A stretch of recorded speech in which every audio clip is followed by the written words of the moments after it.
Bonjour à tous et bienvenue à cette nouvelle leçon. Cette semaine, le Rubik's Cube va faire son grand retour, lui qui était absent des deux leçons la semaine dernière.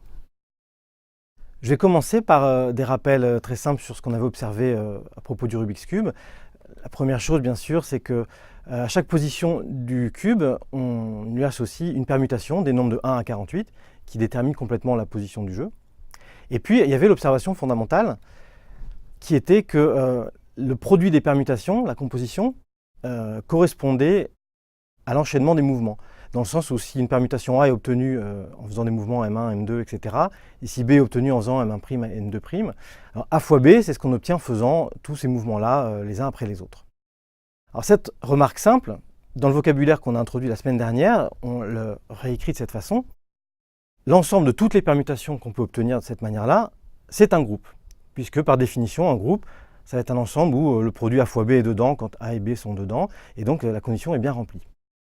Alors ça, c'est une très bonne nouvelle pour nous, ça va nous permettre de faire des choses avec le Rubik's Cube qu'on ne savait pas faire avant. Mais il se pose un problème immédiatement, ça va être celui de rentrer toutes ces informations dans l'ordinateur. Comment est-ce qu'on va dire à Gap ce qu'est le groupe du Rubik's Cube? On a vu dans la toute première leçon qu'il y a environ 43 milliards de permutations dans ce groupe, donc il n'est bien sûr pas question de les entrer une à une. Alors, comment est-ce qu'on va faire? Eh bien, commençons simplement. Il y a cette permutation qui nous est familière maintenant. On a beaucoup parlé de cette permutation-là qui est obtenue en faisant tourner la tranche du haut du cube d'un quart de tour.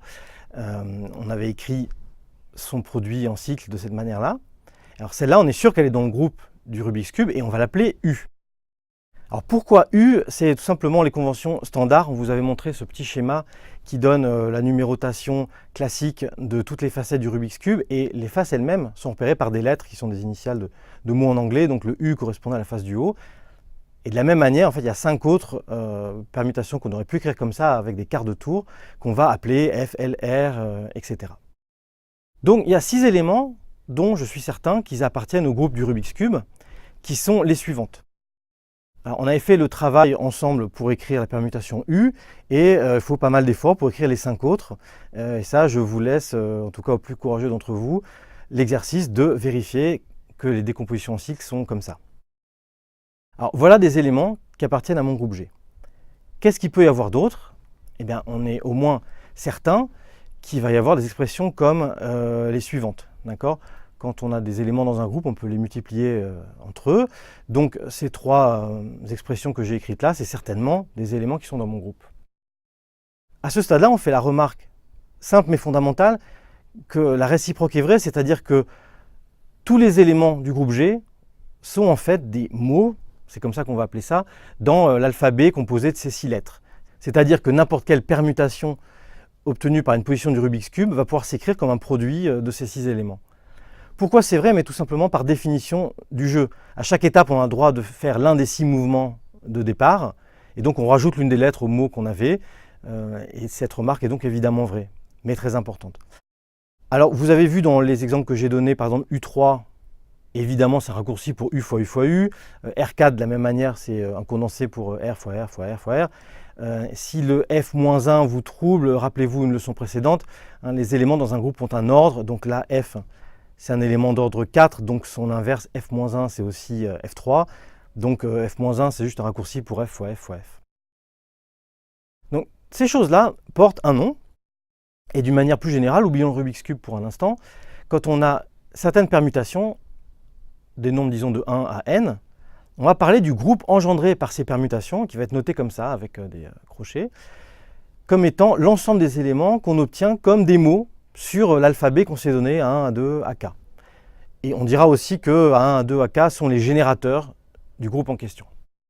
Gap comprend très bien cette construction et il a une syntaxe pour qui est la suivante. On écrit tout simplement groupe et on lui donne la liste des permutations qui nous intéressent. On a vu un cas particulier de cette syntaxe quand on a étudié les groupes cycliques. En effet, si vous mettez une seule permutation dans la liste, vous avez la syntaxe qu'on avait employée pour étudier le groupe cyclique engendré par A, et c'est bel et bien le groupe engendré par ce seul élément. Nous connaissons déjà en fait un exemple de groupe engendré par 2 éléments. C'était le groupe en lien avec la numérotation des voitures dans un TGV. Il y avait donc les permutations I, R, R carré, etc. jusqu'à SR3 avec nos permutations S et R comme ceci. Et on avait montré qu'ils forment un groupe. Et à titre d'exercice, je vous laisse vérifier qu'il s'agit de rien d'autre que du groupe engendré par les éléments R et S. Les calculs pour faire cet exercice sont essentiellement les mêmes que ceux que nous avions faits pour montrer qu'il s'agit d'un groupe tout court. Et on peut très bien confier cet exercice à GAP d'ailleurs. Donc ici, on rappelle les permutations R et S en décomposition de cycle. On va appeler G le groupe engendré par R et S. Et on va demander à GAP d'afficher l'ordre de ce groupe.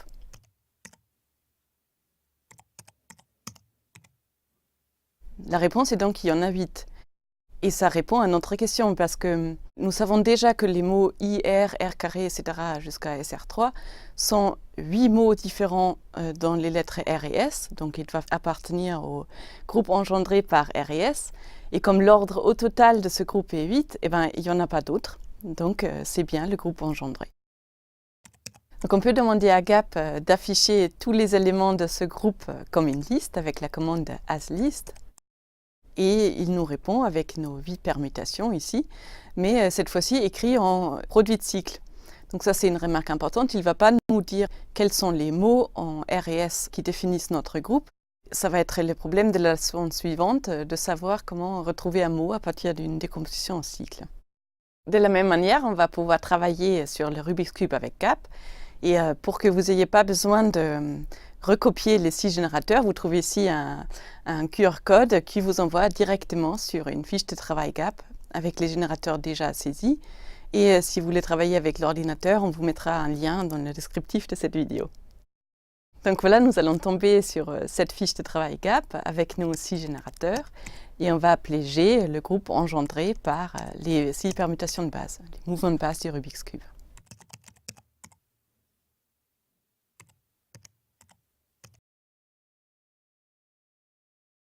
Et puis, on va pouvoir demander l'ordre de ce groupe à GAP.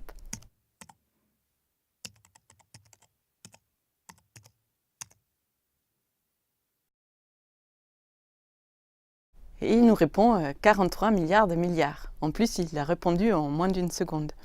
C'est très surprenant parce que GAP sache le faire et qu'il sache le faire aussi rapidement. Parce que pour énumérer les 43 milliards de permutations, il aurait mis des années. Donc, on sait qu'en fait, GAP utilise des outils très avancés de théorie des groupes pour arriver à ce résultat. Maintenant, on va pouvoir généraliser, dans le cadre des groupes engendrés par une famille de permutations, des définitions qu'on avait données dans le cadre de permutations individuelles. Donc, pour commencer, il y a la notion de graphe de Schreier.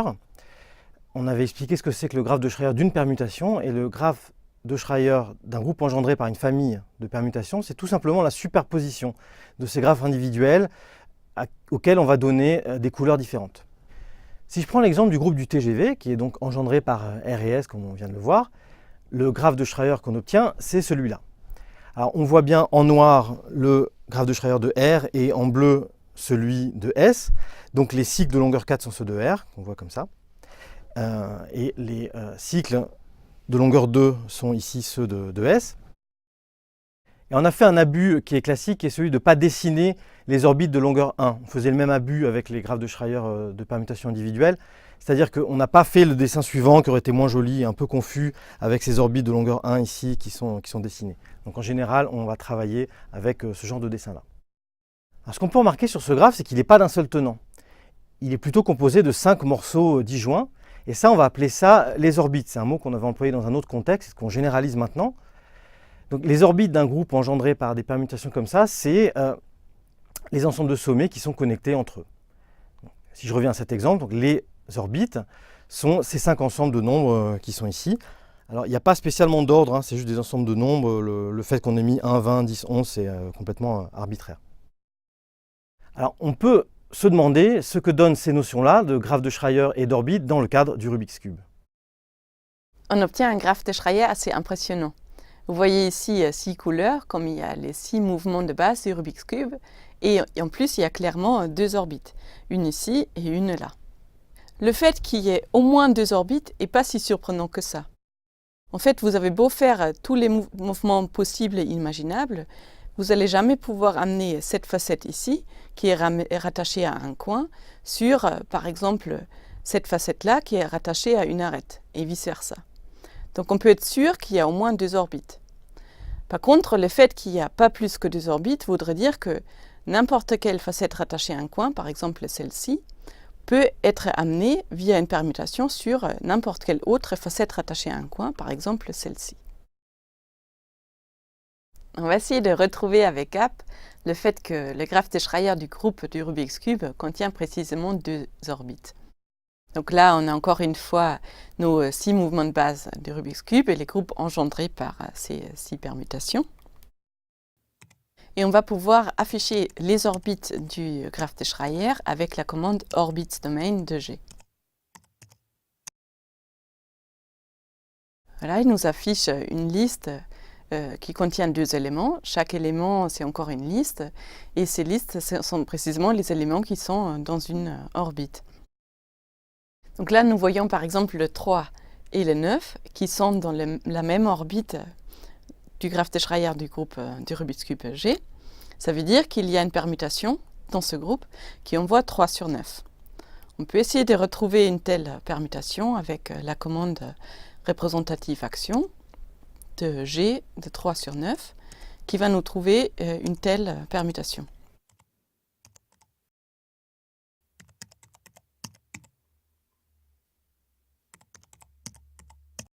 Le fait que la réponse ici n'est pas fail nous dit que GAP a en effet réussi à en trouver une. On vérifie que ça a bien marché en affichant le résultat de l'image de 3 sous la permutation G. Et puis, par curiosité, on va quand même voir quelle est la tête de G. C'est cette permutation-là. Encore une fois, elle s'affiche comme produit de cycle et non comme un mot en les générateurs.